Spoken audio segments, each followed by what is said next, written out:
Welcome back to Public Affairs on Peach, where we are advocating for you to protect yourself against scammers. I'm Megan Packer. Here's a story about adding a pet to your family this holiday season, but it holds true all year long. Buyer beware.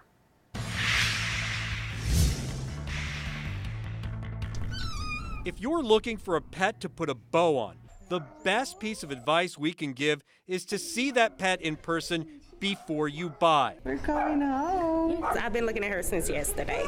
Start with shelters and rescue groups. December is the busiest time of year for the Atlanta Humane Society, averaging about 1,000 adoptions. If you're looking for a more energetic dog, obviously puppies are going to be a great match. If you're looking for someone who, is a little more couch potato, wants to hang out with you, we've got a lot of older dogs here that are looking for homes. The Atlanta Humane Society posts photos online. Many shelters and rescue groups also post on sites like Pet Finder, Rescue Me, and AdoptAPet.com. Stay off Craigslist because of the number of scams. Last year we found 5 online dog breeders, all with the same Southwest Atlanta address. Hello, here to pick up my dog. It was an address randomly selected to front a scam.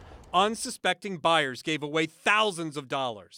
That's why the BBB's Mike Boynton says you're better off staying local. You can certainly buy pets throughout the country, but there's a risk in doing that. So there's nothing better than to deal with a local breeder, a local seller. Once the pet becomes yours, don't forget about the financial commitment.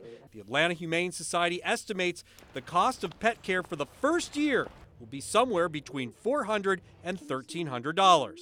But any pet lover will tell you it's the best money you'll ever spend.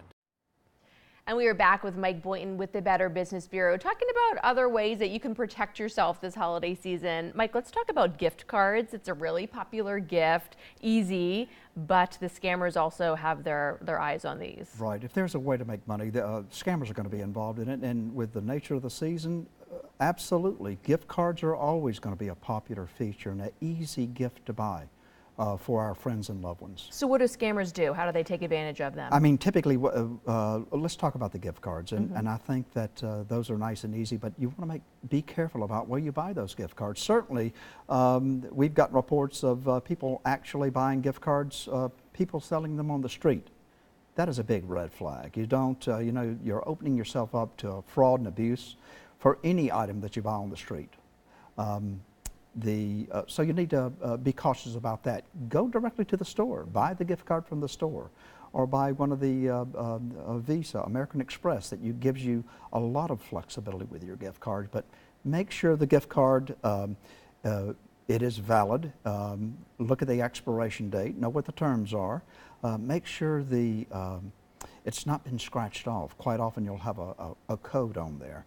So if it's flip been it over, scratched off, make sure flip it over, everything make looks sure good. everything looks legit.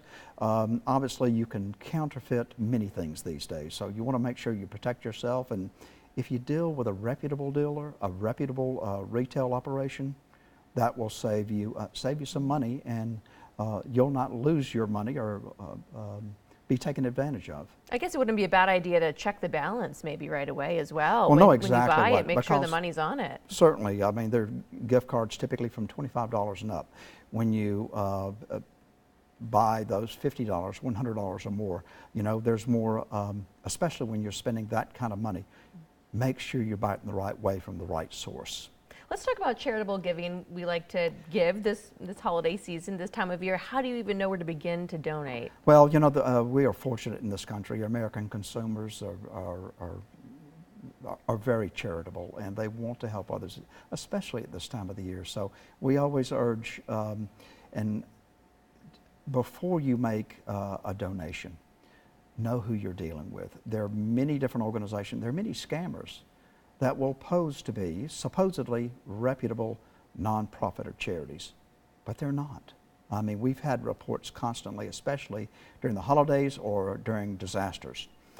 They will put something on a website, they'll send you an email, it might be a phone call, posing to be a reputable charity, but they are not. They are just trying to get hold of your money. So should people check with the BBB first? Absolutely. I mean, before you do any business with any company, you can certainly check with bbb.org and we'll share the information on the company. But we do have a website, give.org, and you can check that out as a consumer, and it will be a list of charities and nonprofits throughout the entire country that meet standards. But for those scammers that are out there, they're not going to be on that list. They're not approved.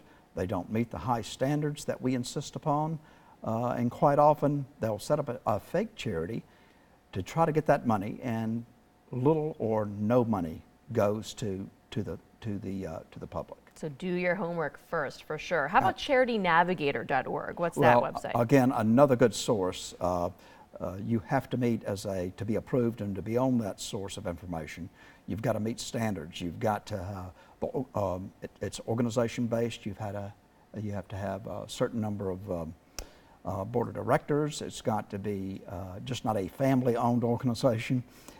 So you've got to meet standards with a certain percentage of your funds going to the programs and services. So it's a good resource for consumers. You know you're going in the right direction if you go to one of those two websites. Absolutely. Check out those before you make that as much as you want to give. And if you get that urgent appeal from somebody on the phone and they really need that money now to help others, it's best to make sure the money is going to the right place. Get their website, check out their website, contact them locally to make sure it's legitimate.